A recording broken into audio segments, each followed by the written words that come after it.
Uribe ya sabía de las grabaciones del Ñeñe. Hernández era una garganta desafinada que podía terminar cantando en los expedientes. El mismo fiscal general se lo recordó públicamente en su momento. A Hernández lo matan en Uberaba, Brasil, el 2 de mayo de 2019. País en el que en un pasado había operado Marquitos Figueroa, jefe del mítico clan narcoparamilitar que ha venido operando en la costa caribe desde hace décadas. Allí lo capturaron y lo extraditaron. Figueroa conocía la forma en que operaban las estructuras sicariales brasileñas. El Ñeñe, esa noche, se convierte en otro más de los testigos que hubieran podido hablar en contra de Álvaro Uribe Vélez.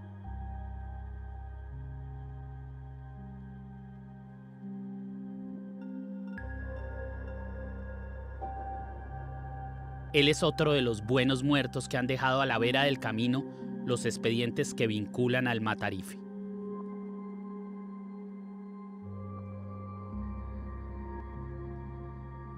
El 24 de abril de 2018, pocos podían creer que la frase hubiera aparecido colgada en su cuenta de Twitter. Al fin y al cabo, al Matarife, todos lo veían como un mafioso que escondía su sociopatía con el embeleco de su pausada voz de monseñor y un nutrido protocolo de formas conservadoras. Hacía apenas algunos días habían asesinado al principal de los testigos en su contra dentro de un proceso en la Corte Suprema de Justicia. Fue entonces cuando emitió la mencionada amenaza pública dirigida a todos quienes supieran algo de él que pudiera ser revelado a las autoridades. Carlos Areiza era un bandido. Murió en su ley. Areiza es un buen muerto, rezaba ese trino surrealista. Álvaro Uribe Vélez le acababa de escupir al país sin ningún atisbo de pudor su más conocida verdad. Traduciendo el trasfondo de aquellas palabras escritas en su cuenta de Twitter, el Matarife le dijo a la sociedad: soy un mafioso asesino y al que hable de mí lo mato. ¿Y qué?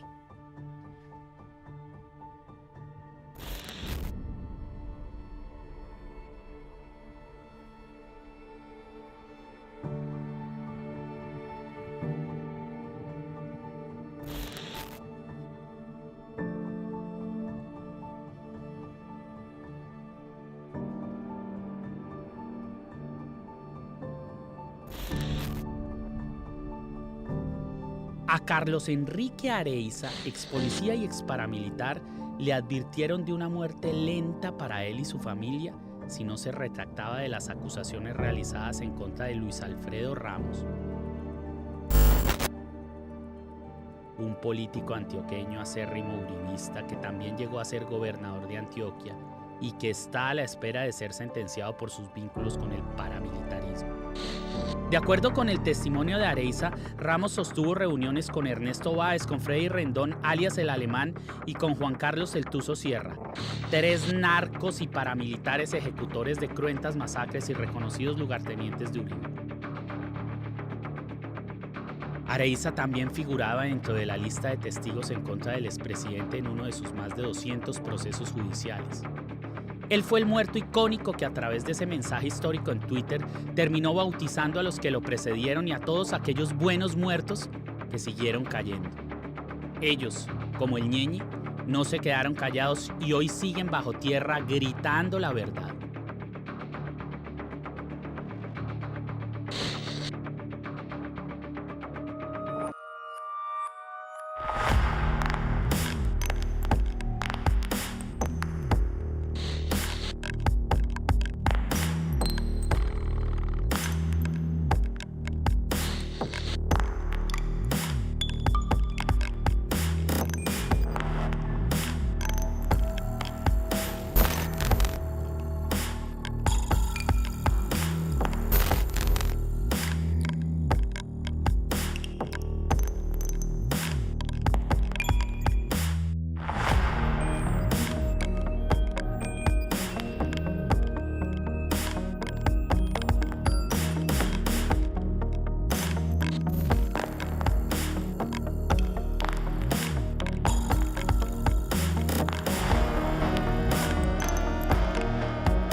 Pedro Juan Moreno Villa fue socio de Álvaro Uribe en una empresa de importación de precursores químicos para la producción de cocaína que fue perseguida por la DEA.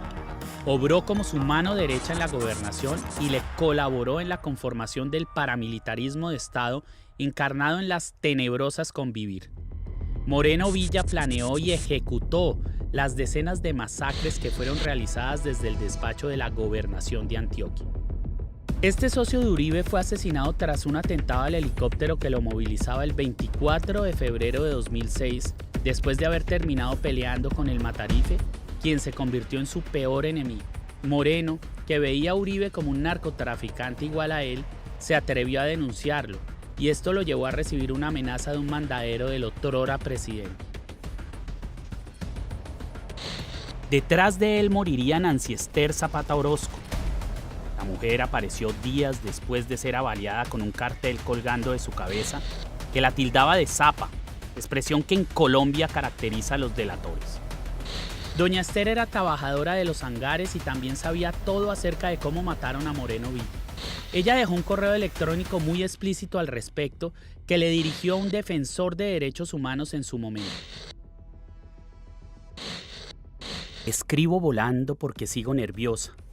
Al parecer se dieron cuenta de que los estaba oyendo. Se pusieron muy peliparados conmigo porque los oí hablar de ese señor Pedro Juan Moreno, que te dije se le cayó el helicóptero porque aquí le quitaron el repuesto y no sé si el presidente Uribe dio la orden, pero sí sabía, y don Berna también. Posteriormente el propio comandante paramilitar y narcotraficante alias don Berna no solo declararía haber ordenado las muertes, sino que señalaría a Álvaro Uribe Vélez como el actor intelectual de ambos homicidios.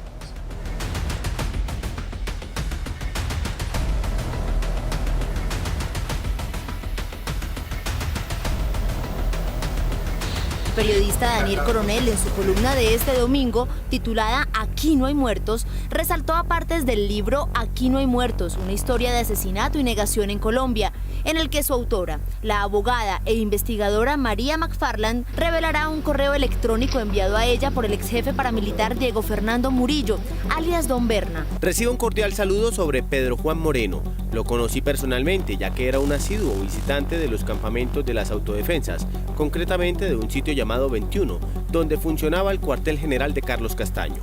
Él era uno de los consejeros de dicho comandante. La muerte de él fue producto de un saboteo al helicóptero donde se movilizaba, acción llevada a cabo por órdenes de Uribe. Se llamaba Nancy Esther Zapata Orozco. Encontraron su cuerpo tirado en un hangar de Olaya Herrera en noviembre de 2007. La policía que custodia el terminal aéreo no vio nada, tampoco los vigilantes privados. Nadie oyó nada. La mujer tenía un certero disparo en la nuca. A su lado dejaron una cartulina que rezaba: aquí no se aceptan zapas. Hernán Darío Zapata alias Peloechonta, ex sicario del grupo paramilitar y de limpieza social Los 12 Apóstoles, conformado por Santiago Uribe y bendecido por su hermano Matarife cuando ya era gobernador, organización a la que se le atribuyen varias masacres, fue asesinado por los mismos miembros de la banda. Según varios testimonios, a Peloechonta lo mandaron a matar los Uribe porque temían que se le fuera la lengua con el nombre de sus patrones y financiadores.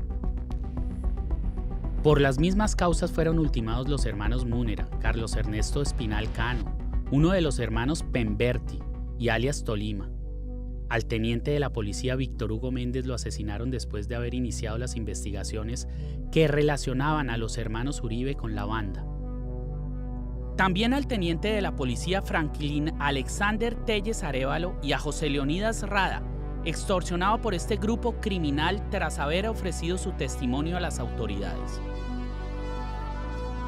A todos ellos, del firmamento les cayeron las balas por ser potenciales soplones de aquellos apóstoles con alma de motosierra. A algunos no les fue tan mal. Los pocos que se salvaron de esta cuadrilla celestial liderada por el hermano del Matarife tendrán que seguir huyendo durante el resto de sus vidas. Incluso hubo uno al que lo agarró un milagro, Eunicio Pineda Luján, un campesino de la zona que conocía algunos secretos de esta cofradía de hacendados y mafiosos. Fue torturado por un sicario que con un alicate y sin anestesia le arrancó cada uno de sus dientes hasta dejarles las encías desnudas. Después los sicarios le dijeron que corriera para jugar con él al tiro al blanco. La suerte del humilde campesino y el trasnocho de los hombres hizo que solo le atinaran un tiro en un brazo. Pineda conocía la zona y supo correr por donde no lograron encontrarlo. Años después, lo pudo ubicar el fiscal que acusó a Santiago Uribe, que logró llevarlo a declarar a juicio el horror que había vivido. Lo vi en la finca de Álvaro Vázquez, entregando armas corticas y también lo vi en La Carolina. Y así, es que cuando él iba llegando a la finca de Álvaro Vázquez, que iba de Medellín, él llamaba, y entonces ahí mismo ellos le contestaban: tío, de parte del abuelo, me copia. Así decían. Entonces ya ellos decían: viene don Santiago. Me tumbó al suelo, me puso el pie aquí, me sacaba los dientes con un alicate, me decía que yo era un sapo. Yo mismo cogí el teléfono y llamé a la fiscalía y dije que eso era verdad. Francisco Villalba, soldado del paramilitarismo y uno de los hombres al mando de Salvatore Mancuso, fue asesinado en abril de 2009, después de haber sufrido varios atentados. Villalba, conocido como el profesor de los descuartizadores, se entregó a la justicia agobiado por la culpa que lo llevaba a ver las imágenes y oír los gritos de sus víctimas en pesadillas. Tras el reconocimiento facial que le hicieron varios sobrevivientes de la masacre del Aro, narró cómo Uribe, de gobernador, observó aquel circo sangriento desde un helicóptero. Villalba fue testigo directo de la relación del Matarife con la plana mayor del paramilitarismo y de cómo fue ese gobernador quien dio la orden de borrar el pueblo.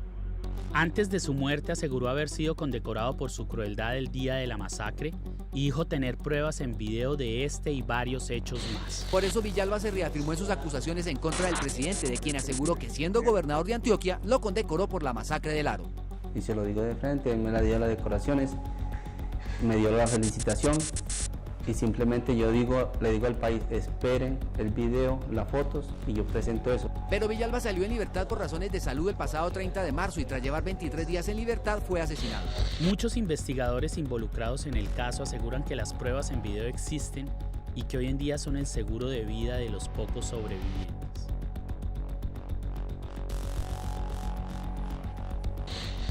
Después de soportar además silenciosamente la desaparición de los seres queridos, fui llamado por clamor familiar para tomar las riendas de unas autodefensas que tenían que ser reconstruidas. Álvaro Uribe ordenó el asesinato de Vicente Castaño, aseguró el jefe paramilitar Don Mario, en versión rendida bajo la gravedad de juramento ante un fiscal especializado. No titubeó al afirmar que el Matarife tenía relaciones directas y permanentes con varios de los altos comandantes de las AUC y que estaba temeroso de la forma en que Vicente manejaba esa información. Don Berna, que inició su vínculo con el cartel de Medellín en los 80 como guardaespaldas del temido narco El Negro Galeano y que conoce a Uribe desde que era el peón del cartel de Medellín en la Aerocivil, respaldó esta versión en declaraciones ante la justicia.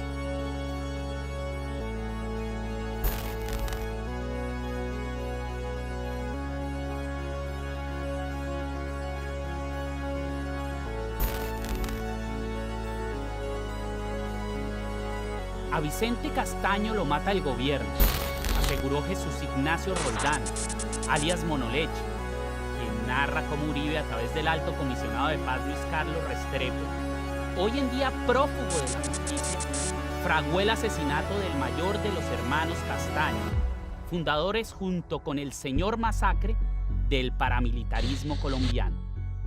El ex paramilitar Pablo Hernán Sierra se sometió a la justicia, aceptó cargos y decidió contar la verdad sobre el Matarife.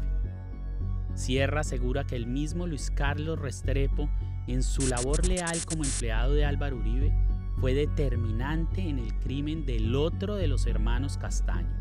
Me refiero a Carlos Castaño, el mesías icónico de las autodefensas de Colombia. Diría yo que el último favor que le hizo don Berna, diría no, lo digo porque así fue. El último favor que don Berna le hizo al expresidente Álvaro Uribe fue matar a Vicente Castaño. ¿Por qué lo estoy diciendo? Porque resulta que yo era compañero de patio de don Berna. Y lo de la muerte de don Vicente Castaño fue un favor que don Berna le hizo porque Álvaro Uribe no concebía de que, siendo tan exitosas las desmovilizaciones para ese entonces de las autodefensas, resulta que el jefe máximo, el fundador de estos grupos, estaba vivo. Entonces recurrió a don Berna. Y don Berna pues ya recurre a Rogelio y otras personas que ya don Berna ayudará a contar con mayor propiedad esto. Yo cuento hasta donde yo estoy enterado y así es que se produce la muerte de don Vicente Castaño. Como comisionado para la paz del Matarife, Restrepo llevó siempre con altivez los ideales de la seguridad democrática. En desarrollo de sus funciones, mandó a sacar de la cárcel a Daniel Alberto Mejía Ángel, paramilitar cargado de verdades acerca de Álvaro Uribe, para que sus mismos secuaces lo incineraran vivo.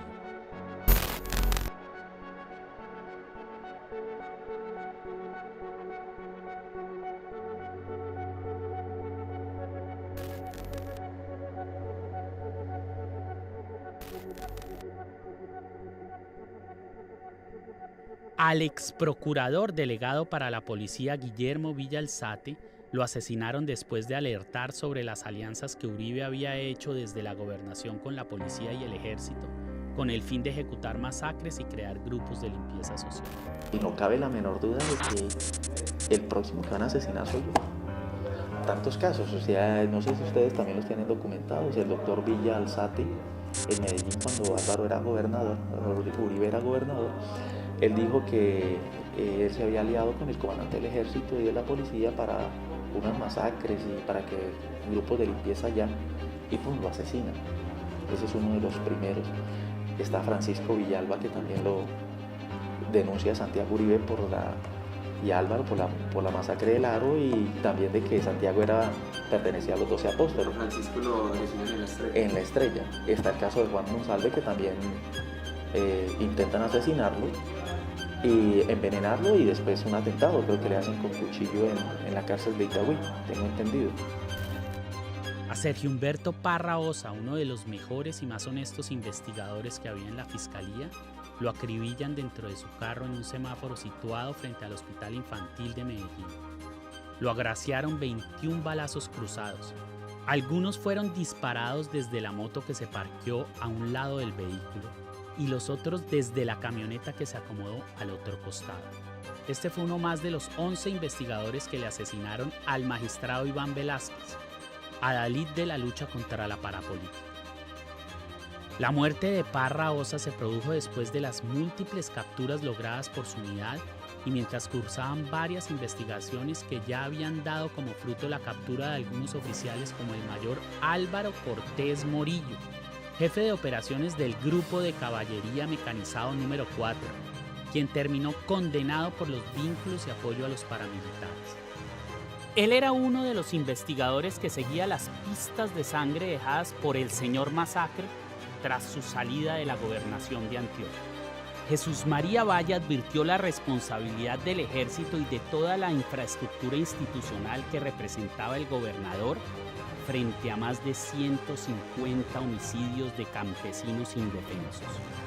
También advirtió a gritos en cartas que se venían las masacres del Aro y la Granja, pero obtuvo como enérgica y oportuna respuesta gubernamental 2 tiros en la cabeza que lo convirtieron en otro de los mártires que ha dejado el aparato organizado de poder que preside Álvaro Uribe Vélez. Durante la velación de Jesús María Valle Jaramillo, los familiares afirmaron que en repetidas ocasiones había denunciado con nombres propios la violación de derechos humanos por parte de grupos paramilitares que estarían vinculados con el ejército. Las autoridades departamentales y el entonces gobernador Álvaro Uribe Vélez no le prestaron atención y lo llegaron a tildar de enemigo de las Fuerzas Armadas. Él se enfrentó duramente a Álvaro Uribe Vélez, a los paramilitares, al comandante de la 4ª Brigada acá, quien lo trató de mentiroso, y él dijo, no, pues está la fiscalía, para que prueben a ver quién es el mentiroso, que lo hagan. ¿Quién mató a Jesús María? Eso se sabe, todo el mundo lo sabe. Los paramilitares, con los militares, con el gas, con el gobierno, con todos, por defender los derechos humanos. Sigue sus pasos Augusto de Jesús Botero Restrepo, agente del CTI que investigaba la muerte de Valle, asesinado de 6 balazos en Medellín. John Freddy Sass alias Rosco, según el dictamen de los guardias que lo cuidaban, fue tan hábil que pudo ahorcarse con las manos amarradas. Posteriormente, Medicina Legal dijo que había sido asesinado tras haber declarado ante un tribunal de justicia y paz, en el que dejó constancia de la relación de los hermanos Uribe Vélez, Álvaro y Santiago, con el fortín paramilitar que se montó en la mítica hacienda Guacharacas y su relación directa con varios asesinatos. A Pedro Antonio López alias Job, paramilitar y mafioso, lo asesinan después de que los medios dieron a conocer que fue invitado a Palacio por el Matarife, donde planearon un montaje judicial en contra del magistrado Iván Velázquez, investigador de los políticos relacionados con el paramilitarismo. Job estaba a la espera de ser indagado por las relaciones del Matarife con el Bajo Mundo. No alcanzó a llegar nunca al despacho del funcionario encargado de escucharlo.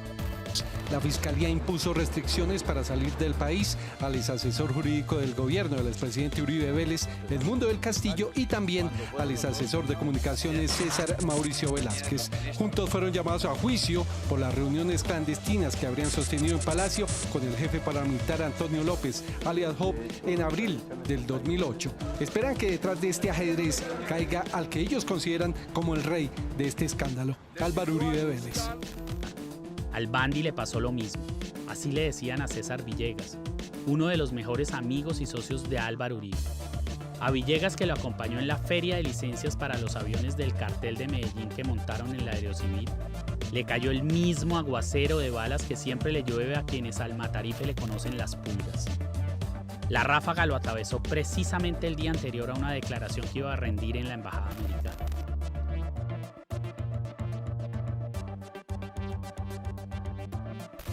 Hay una persona clave en toda la administración de la Aeronáutica Civil de Álvaro Uribe que se llama César Villegas. César Villegas fue asesinado el 4 de marzo de 2002, precisamente cuando Noticias 1 empieza a investigar la aparición del helicóptero de la familia de Álvaro Uribe en el complejo de cocaína más grande del mundo, que es Tranquilandia, y cuyas licencias fueron otorgadas por el señor Uribe y por el señor Villegas. Esta persona aparece asesinada 2 meses antes de la elección presidencial de 2002. Ese crimen, por supuesto, pues favorece la impunidad de lo que se tendría que saber frente a las licencias que tenía Pablo Escobar para transportar cocaína y que firmó Álvaro Uribe. A David Ballén también lo alcanzó una de esas motos que hacen parte de la cultura popular. En ella iba el sicario que le presentó la muerte a este investigador y abogado penalista que había estado atando hilos durante meses y que era uno de los principales testigos del proceso de las interceptaciones ilegales del Departamento Administrativo de Seguridad DAS. El proceso del DAS nada dentro de una asquerosa olla podrida en sangre que prueba y revuelve el señor Masacre. La voz de Francisco Villalba, este buen muerto que lo sabía todo, se suma a la de varios testigos calificados que aseguran que Uribe es quien mandó a matar al icónico humorista Jaime Garzón. Él acaba con una de las mentes más brillantes del país, gestora de un humor ácido, punzante, cocinado a fuego lento en elegancia e inteligencia, pero además sencillo y ágil, tan fluido que se llegó a colar en los cócteles empresariales y en los pasillos ministeriales, en las universidades, colegios y bares, en las plazas de mercado, entre los vidrios que guardaban las conversaciones con los taxistas, en las reuniones familiares, en los despachos judiciales y en cualquier lugar en los que se hiciera necesario, un ejemplo de la élite pestilente a la que no hemos dejado de seguir como borregos. El humor de Jaime era muy peligroso. Podía debilitar los engranajes de la maquinaria genocida que en ese momento había llegado a ese pico de producción del que no ha descendido jamás. Era un humor pandémico que le sacaba la depresión a una sociedad que no paraba de ver muertos cada vez que prendía el noticiero. Jaime lograba con sus risas aquello a lo que más le teme un régimen, a que la gente piense. A Jaime Garzón lo mataron no solo porque sus personajes retrataban lo más oscuro y doloroso de nuestra sociedad, sino porque a través de ellos nos llevaban a un proceso de reflexión sobre nosotros mismos y muy especialmente sobre aquello que queríamos dejar de ser. Específicamente, cercando las circunstancias de su muerte, a Jaime lo asesina la banda La Terraza por órdenes directas de Carlos Castaño, en asocio con José Miguel Narváez, subdirector del DAS, institución bandera del programa presidencial y en abierta coautoría con el Ejército de Colombia, porque dibujaba con sus caracterizaciones a Álvaro Uribe Vélez, alias Matarife, como lo que es: un mafioso, un narcotraficante y un genocida de la más baja estopa. A Garzón lo manda a matar el Matarife por burlarse de él. Villalba, en la misma declaración, señala también a los hermanos Uribe Vélez como autores intelectuales del crimen de Eduardo Umaña Mendoza, el defensor de derechos humanos e investigador de varias masacres en Antioquia. A Umaña lo asesina la banda sicarial La Terraza, la misma que acaba con la vida de Jesús María Valle, el activista ya reseñado que le avisó al gobernador Uribe de la inminente ejecución de varias masacres. Ese grupo sicarial es el encargado de asesinar en el barrio Chapinero de Bogotá a Mario Calderón y a Elsa Alvarado, una pareja de reconocidos ambientalistas comprometidos con la protección de los páramos y el trabajo social con las comunidades campesinas. Que en esa reunión de que yo le hablo de San Pedro de Urabá, por lo que dicen, yo no soy investigador, se toma una resolución por parte de los paramilitares, en ese momento en cabeza de Castaño, porque Castaño pues, fue encontrado como el autor intelectual junto con los señores de La Terraza, que es una pandilla que dirigía este señor que llaman Don Berna. Entonces yo creo que después los mismos de la terraza, cuando están siendo liquidados por don Berna, ellos confiesan, y están respetados sus declaraciones, ellos confiesan eso, pero entonces estos son los autores materiales. Yo creo que había de otras partes, yo me acuerdo que este compromiso, que es interpretado por determinados sectores del país, como todavía lo interpretan, un grupo que está trabajando con derechos humanos tiene relación con la guerrilla, yo creo que es esa opinión de la cual pues algunos sectores que trabajan con los paramilitares, que trabajaban a veces desde una época institucionalmente con los paramilitares, dicen, y en sus narices pues se mueven todos estos crímenes, todas estas cosas. Sí, convulsionó. Yo creo que el hecho de que hubiera sido en su apartamento, porque uno se pregunta, si el ataque iba dirigido contra Mario, ¿por qué no lo mataron en la calle, por ejemplo? O viniendo del Sumapaz, ¿por qué tenían que hacerlo en el apartamento y delante del niño y de los suegros y matar al suegro? Es decir, en ese contexto, yo creo que eso para todos los colombianos también es como dejarlo a uno sin piso, ¿no? Es decir, mire, usted no está seguro ni en su cama, ni en su cuarto, ni por más de que haya porteros de 24 horas, usted lo pueden matar en cualquier momento. Estos dos académicos, doctorados en las más prestigiosas universidades europeas, habían denunciado el genocidio paramilitar en Tierra Alta, Córdoba, lugar de reunión de la plana mayor del uribismo con los comandantes paramilitares antes de ser asesinados el 17 de mayo de 1997 junto con don Carlos, el padre de Elsa.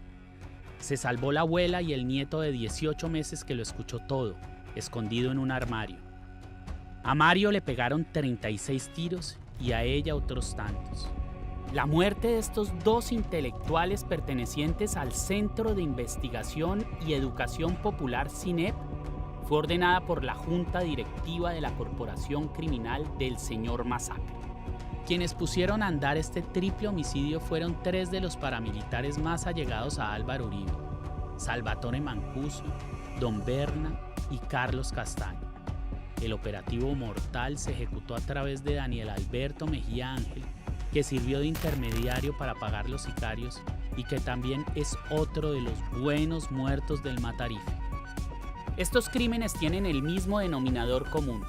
Todos están untados de aquella mezcla alquímica productora de miles de muertos, compuesta por el DAS y sus sicarios en cabeza de José Miguel Narváez, los más altos oficiales de la fuerza pública, los cuadros paramilitares al servicio de un gobierno criminal dirigido por un hombre decidido a imponer disciplina y buenas costumbres a través de una doctrina fascista a la que decidió bautizar como la seguridad democrática.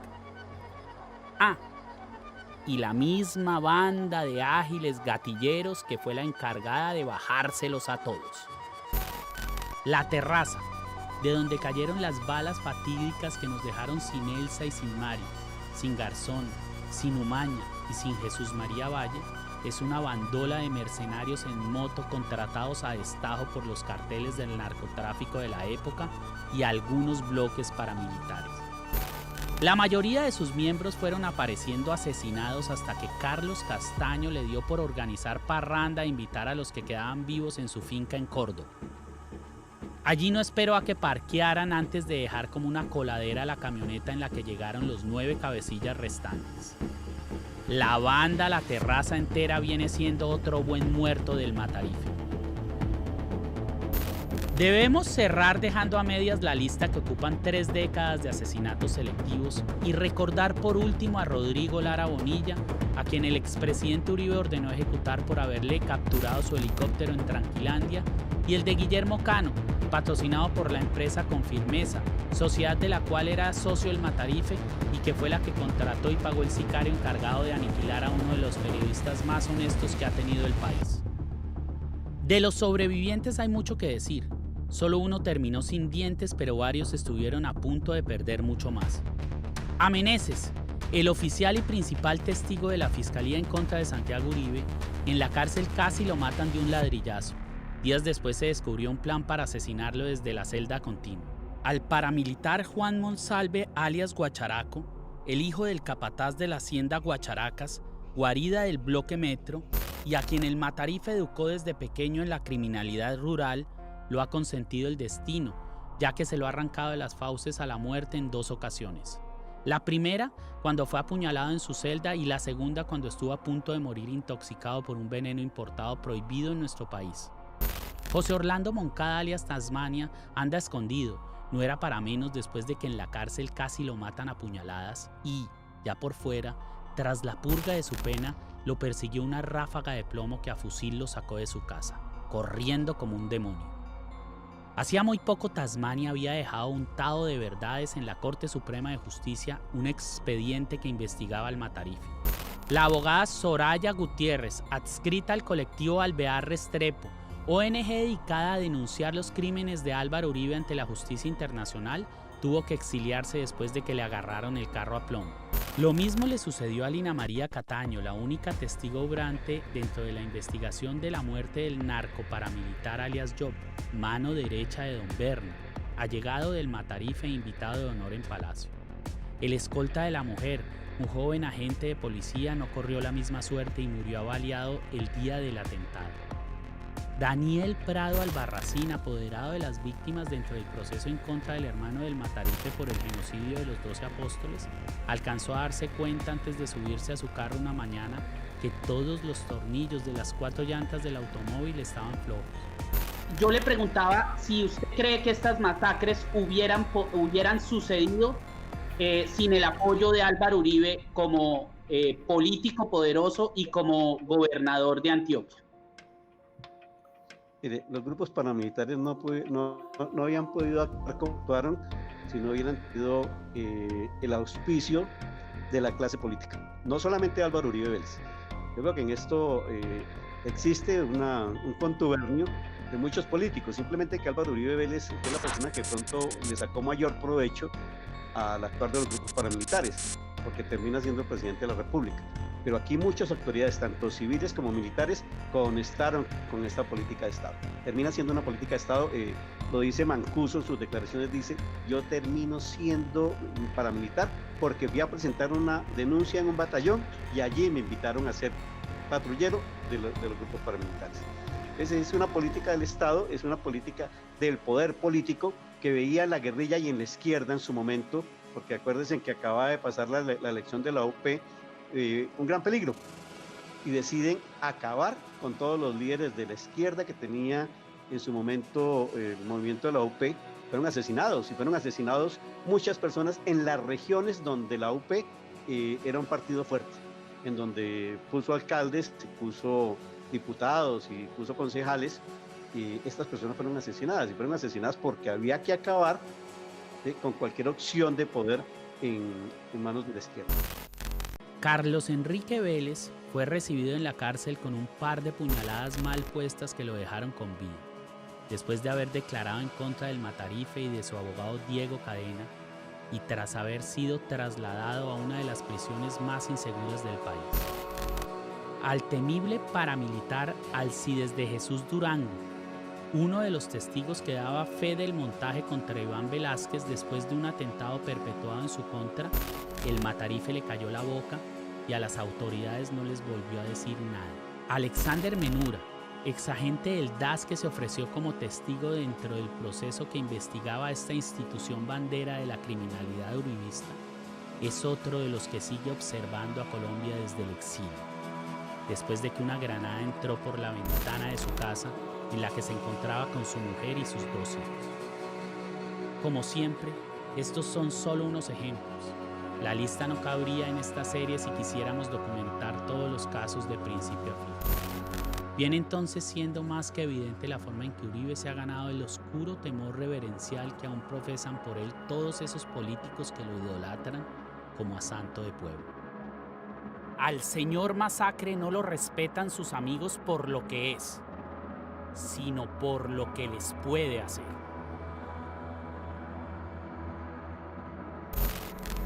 Ahora volvamos a los muertos, mejor dicho, a ese muerto alegre al que le dicen ñeño.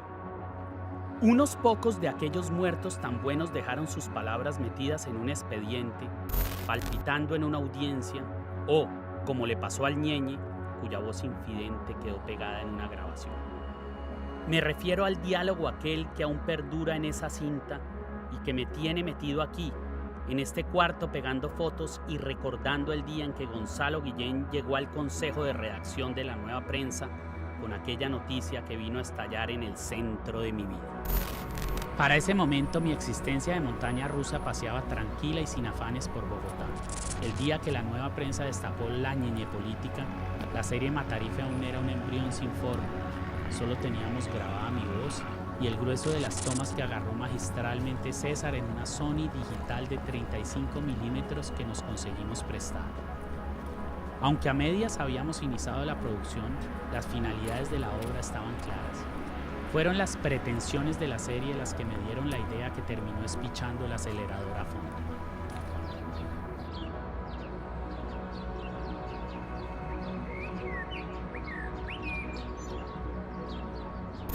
Entonces llamé a Guillén y le dije, clavémosle un denuncio al Matarife adjuntando a la corte el artículo que destapó la ñeñe política. ¿Le jala? Luego de erradicar el denuncio nos tomamos aquella foto en la que aparecí saliendo de la Corte Suprema junto a Gonzalo con el documento en mis manos. La fotografía fue divulgada en Twitter y un coro multitudinario empezó a manifestar su indignación con ese gobernante mafioso a quienes los colombianos le empezaban a conocer el alma. Tras el escándalo en redes sociales se puso en movimiento una compleja estructura criminal dotada de piñones, engranajes y de un organigrama empresarial que desde la oscuridad funcionó de forma coordinada y sin fondo. El 3 de marzo de 2020 se publica el artículo de la ñeñe política. Al día siguiente, 4 de marzo, salimos de la corte sonrientes a tomarnos la foto después de haber denunciado al Matarife. Y el 10 de marzo, Álvaro Uribe decide ponernos un blanco en la frente. Ese día el expresidente se pronuncia públicamente pidiendo nuestras cabezas. Nos acusa de pertenecer a un grupo subversivo internacional que quería desinstitucionalizar el país. Realiza además un llamado invitando a la jauría de maleantes que obedecen sus órdenes a tomar acciones en contra nuestra. Recordemos que las palabras del Matarife son mágicas, palabras que le hablan directo al cielo, del que caen siempre buenos muertos cuando las pronuncia. La semana siguiente un senador graba una llamada que le hace un informante. El congresista le presenta la grabación a la Fundación para la Libertad de Prensa FLIP. Ellos contactan a Gonzalo, que al instante se comunica conmigo para contarme en su tono pausado que la oficina de Envigado, filial perpetua del cartel de Medellín que acoge a los narcos más peligrosos del país, le había ordenado a la organización de mercenarios de extrema derecha, las Águilas Negras, empezar a buscarnos en Bogotá para matarnos. Según el informante, la orden de ejecución iba dirigida en contra de los 4 periodistas que trabajábamos en La Nueva Prensa, es decir, Diana López, Julián Martínez, Gonzalo y yo. Decido entonces que César debía venir a mi casa y terminar de grabar a la carrera lo poco que nos hacía falta de las escenas, porque no pensaba dejar que me mataran sin haber sacado por lo menos la primera temporada de la serie. Y quizá porque sacarla me daría un grado de exposición que podría amedrentar al Matarife, aunque en eso último sí me equivoqué.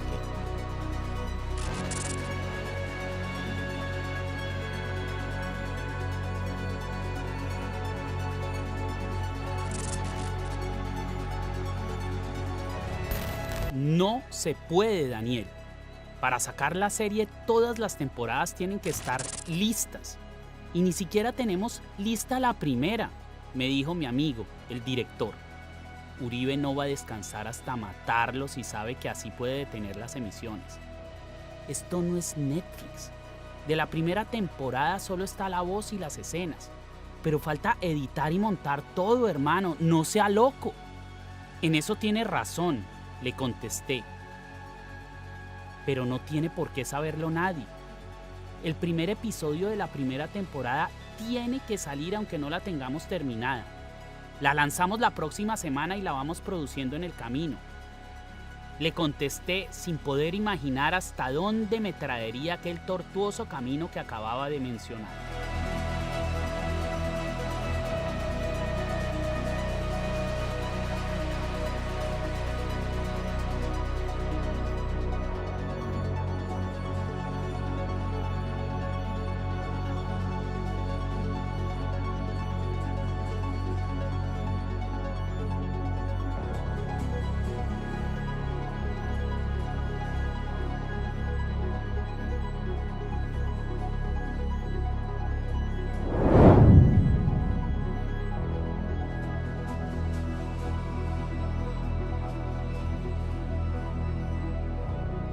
no han sido solo los 6.402 inocentes asesinados en 8 años del gobierno de la Seguridad Democrática.